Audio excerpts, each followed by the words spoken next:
And joining me now is Florida Republican Congressman Carlos Gimenez. He is one of the Republicans who say they're not backing Jim Jordan for Speaker when this comes to a vote tomorrow. So, Congressman, Jim Jordan is the pick of House Republicans. He got the vote in conference the other day, and he won the support of some of the other key holdouts today. Why are you not supporting him at this juncture? I'm in the same place where I've always been. I'm backing Kevin McCarthy. Look, what happened to Kevin McCarthy was a travesty. We're in this mess because a very, very small minority of Republicans decided to light the fuse, and the Democrats provided the gunpowder to remove Kevin. There's nothing that any of these candidates have said that would have been any different than what Kevin was proposing. And so it was all personalities. And so I think it's a travesty, and I think it was a coup, and I'm not going to be participating in a coup. And then lately, now I'm having real problems with Jim Jordan. Jim Jordan, his followers are putting all kinds of misinformation about me, that I'm somehow going to vote for Jeffries, for Speaker, all kinds of stuff. And that's really kind of disappointing, but also concerning to me. If he becomes Speaker, that's the way that he's going to get his policies through. He will intimidate you, or his followers will intimidate you into doing some things you may not want to do.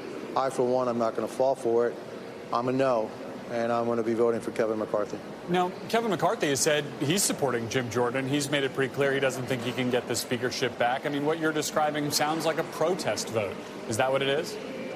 No, it's. I've been there since Wednesday. I think we need to get to a point where the conference sees that the only alternative, we should just go back in time and reinstate Kevin because he's our best solution. It's very evident when we're in conference who the leader is, the true leader is, and that's Kevin McCarthy. We should just put him back in his post. And he's always said that he will follow the will of the conference, and so I take him at his word. That's why I've stuck with him. I'll stay with him. But now I'm a no to Jim Jordan. The tactics that his followers have used against fellow Republicans, I think, are something that we shouldn't tolerate. Do you think those tactics have been out of bounds, and do you worry what might happen if you do vote no against Jordan tomorrow? Look, I've spoken to Jim Jordan. Whatever happens, happens. It's kind of ironic. Tell me about that conversation. I said, look, you don't use the kind of tactics against your own members, and then you start to spread lies and misinformation. He denied that he's doing it. I'll take him at his word. But those are his followers. He said he asked his followers not to do that anymore, yet they continue to do that. So here are your followers not heeding your call, Mr. Speaker designee. And so at this point, I just can't. I can't vote for Jim Jordan. I'll vote for Kevin McCarthy, and then we'll see where the chips fall. Do you have any? I know that. Look, the numbers initially were like 59 in favor. I think a lot of them had fallen off. I think some of them have succumbed to pressure. Maybe this pressure campaign is working on some. I'll tell you what, it'll never work on me. You can take away all my committees. You can put me in the basement. I'm committed to my vote, and no matter what you do, that's the way I'm going to vote. Do you think there are enough people left in the conference who feel like you do to prevent Jim Jordan from winning the gavel tomorrow?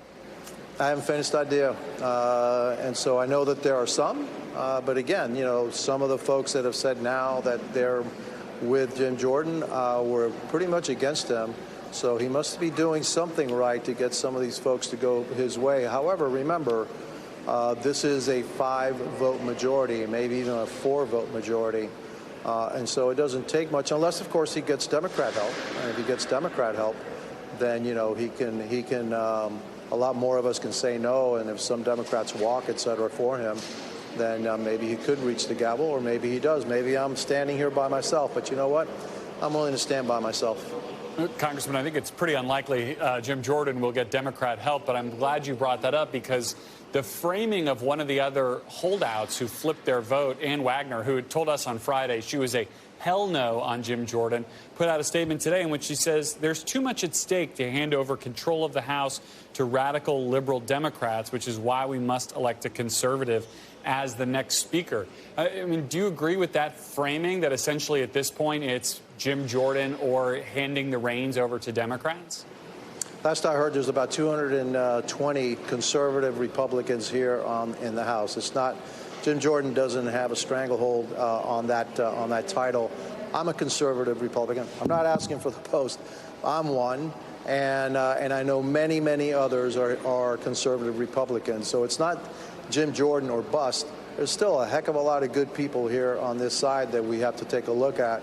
And I think we need to come to a consensus candidate. Now, it could be that Jim Jordan becomes the Speaker of the House. I'll congratulate him, and I'll go on my way, and then let's see what happens. But at this point, I don't think so. I think that we can find somebody else inside the conference, our conference, not a Democrat, that has true conservative principles that will guide the entire conference, and not one wing or another wing, but the entire, somebody who can unify us all. And that's what I'm looking for. Congressman, we've spent basically the entire rest of this show talking about world affairs, the war in Israel. Do you worry that what's going on in the People's House right now is embarrassing the Republican Party on the world stage? We're coming up on 2 weeks of no leadership in the U.S. House.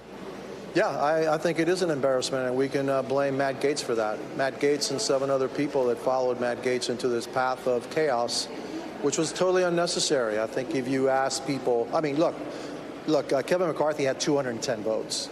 210 Republicans voted to keep Kevin McCarthy. 8 voted not to, plus 208 Democrats. And like I said, we may have, started it with the spark, the 8 Republicans, but it was the Democrats, the 208 of them, that actually provided the gunpowder to put us in the situation that we are right now. And so, there's plenty of blame to go around. But my target, the guy that really led this whole thing, was Matt Gaetz. And, thank you, Matt Gaetz, for putting us and this country in this situation. All right, Congressman Carlos Gimenez, we have to leave it there. Thank you so much for your time. It's my pleasure. Thanks for watching. Stay updated about breaking news and top stories on the NBC News app, or follow us on social media.